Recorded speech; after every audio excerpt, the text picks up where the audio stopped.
ज्ञानाची सावली, धन्य ती क्रांती ज्योती सावित्री माऊली, सावित्री माऊली. सन्माननीय व्यासपीठ, वंदनीय गुरुजन वर्ग आणि माझ्या मित्र मैत्रिणींनो, सर्वांना माझा नमस्कार. आज मी आपल्या समोर विद्येची जननी क्रांती ज्योती सावित्रीबाई फुले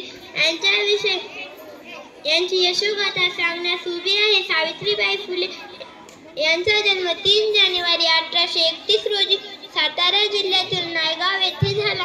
त्यांच्या आईचे नाव लक्ष्मीबाई तर वडिलांचे नाव खंडोजी नेवसे पाटील असे होते. त्यांचा विवाह वयाच्या अवघ्या 9व्या वर्षी थोर समाज सुधारक ज्योतिबा फुले यांच्याशी झाला. त्या काळी स्त्रियांचे शिक्षण हे महापाप मानले जाईल, अशा परिस्थितीतही त्यांनी लिहायला वाचायला शिकवले. सावित्री व ज्योतिबांनी 1848 साली भिडेवाड्यात मुलींची पहिली शाळा काढली. त्यांच्या या क्रांतिकारी निर्णयाला लोकांनी तीव्र विरोध केला, तरीही त्या डगमगल्या नाही. सावित्रीबाई शाळेत शिकवायला जात असताना लोक त्यांच्यावर शेण, चिखल, दगड फेकत, तरीही त्यांनी आपले कार्य खंबीरपणे सुरू ठेवले. सावित्रीबाईंनी गोरगरीब, विधवा व अनाथांना आधार दिला. बाल विवाह, सती, केशवपण अशा अनेक प्रथांना त्यांनी विरोध केला.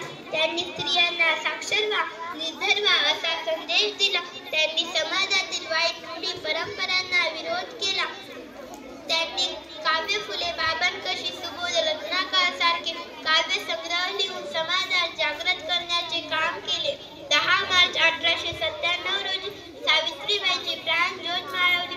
अशा या ज्ञानज्योतीस, क्रांती ज्योतीस माझे कोटी कोटी प्रणाम, कोटी कोटी प्रणाम. स्त्रियांच्या अंधाऱ्या जीवनात पेटवल्या ज्ञानाच्या ज्योती, स्त्रियांच्या अंधाऱ्या जीवनात पेटवल्या ज्ञानाच्या ज्योती. म्हणूनच आज जगती अमर आहे सावित्री, अमर आहे सावित्री. धन्यवाद.